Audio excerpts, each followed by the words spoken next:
they got to go. Got to go. I'ma mess around and flip the scene into reverse. With what? With a little touch of ladies first.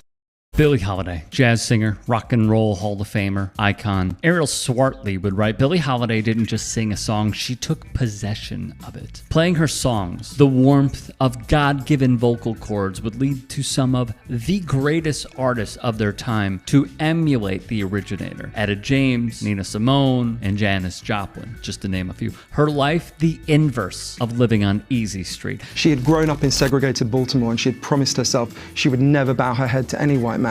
She was practically abandoned by her mother, had been R-worded at 11, and arrested for prostitution at 14. She'd be sent to Welfare Island in New York and be placed in a workhouse. She discovered the club jazz scene there and developed as a performer. There, young Holiday was spotted by a music producer, cut her first record at just 18, and would go on to star in movies. On tour, she was barred from staying in hotels. Thus, black families in respective towns took her in. She could not sit and eat at restaurants, forced to the back of the establishment. Ditto with bathrooms, ditto with elevators. At Cafe Society, the first integrated club in New York City, she was approached by Abel Meeropol, a lyricist who penned more than 200 songs. Meeropol, a former communist, union activist, and English teacher from the Bronx, was inspired to write songs that condemned America's war on minorities, the racial violence it enabled, and Jim Crow. Via PBS, Meeropol and his wife Anne are also notable because they adopted Robert and Michael Rosenberg,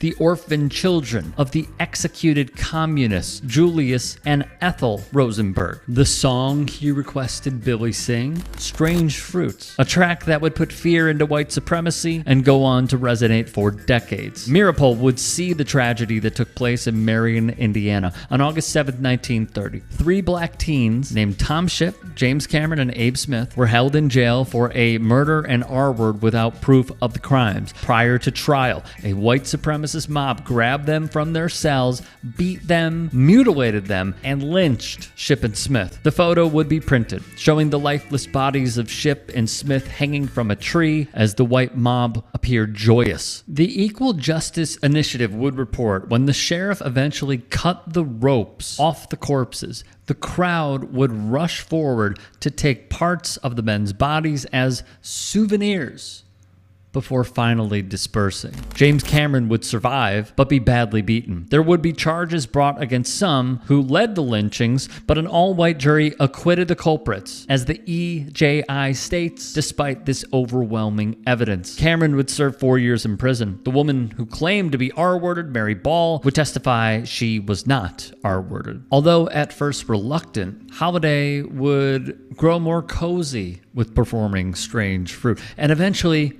closed each and every show out with that song. Then came her record label Columbia. They saw the risk and forbade its recording. Thus Holiday acted, taking it to Commodore Records, an independent label. Fun fact, the label was run by a progressive rock music shop owner named Milt Gabler, the uncle of famed comedian Billy Crystal. On Columbia ixnaying the idea, the thought was a deep fear of losing their audiences in the South. The song would sell 1 million copies. Southern trees bear a strange fruit, blood on the leaves and blood at the root. Black bodies swinging in the southern breeze, strange fruit hanging from the popular trees, Holiday sang in her renowned voice. It continued, pastoral scene of the gallant South, the bulging eyes and the twisted mouth, scent of the magnolia and fresh, then the sudden smell of burning flesh. Concluding in the third stanza, here is the fruit for the crows to pluck, for the rain to gather, for the wind to suck, for the sun to rot, for the tree to drop. Here is a strange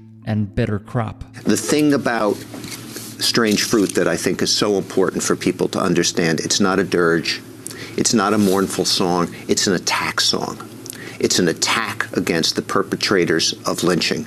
And as such, it is extremely powerful, and it's why it was banned, it's why it caused riots, it's why it helped destroy Billie Holiday's life. In fact, Billie Holiday said each time she sang that song, she had to go in the bathroom and throw up afterwards. This song, wrote PBS's Joel Katz, was quickly adopted as the anthem for the anti-lynching movement. Journalist Vernon Jarrett recalled the time he heard Holiday sing it in 1947 and said she was singing the song as though this was for real, as though she had just witnessed a lynching. Jazz critic Leonard Feather called it, quote, the first significant protest in words and music, the first unmuted cry against racism. Ahmet Ertegun, a longtime record producer, stated the song was, quote, the declaration of war, the beginning of the civil rights movement. Via PBS, the rendition irked the conservative U.S. government at a time when it was starting to crack down on suspected communists in the entertainment industry and beyond.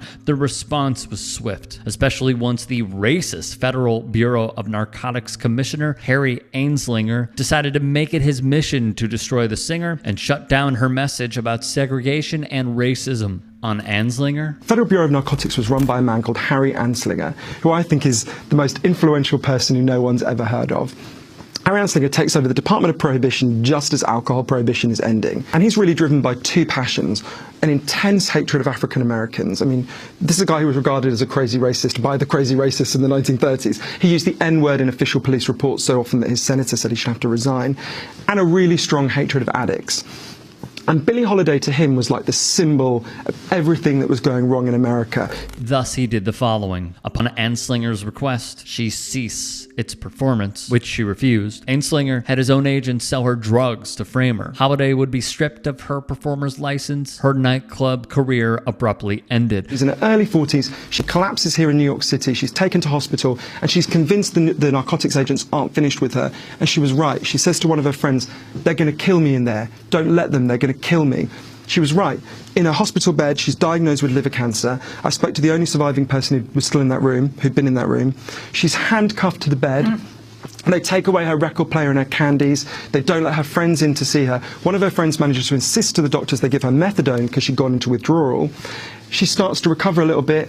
10 days later, they cut off the methadone. She dies. From Katz once more, the tale of Strange Fruit, its genesis, impact, and continuing relevance is an amazingly complex one that weaves together the lives of African Americans, immigrant Jews, anti-communist government officials, civil rights leaders, radical leftist teachers and organizers, music publishers, record company executives, and jazz musicians. In many ways, the story of the song and its writer and interpreters is as moving and oddly haunting as the song itself. I'm sworn, stepping, strutting, moving on, rhyming, cutting, and not forgetting. We are the ones to give birth to the new generation of prophets, cause it's late.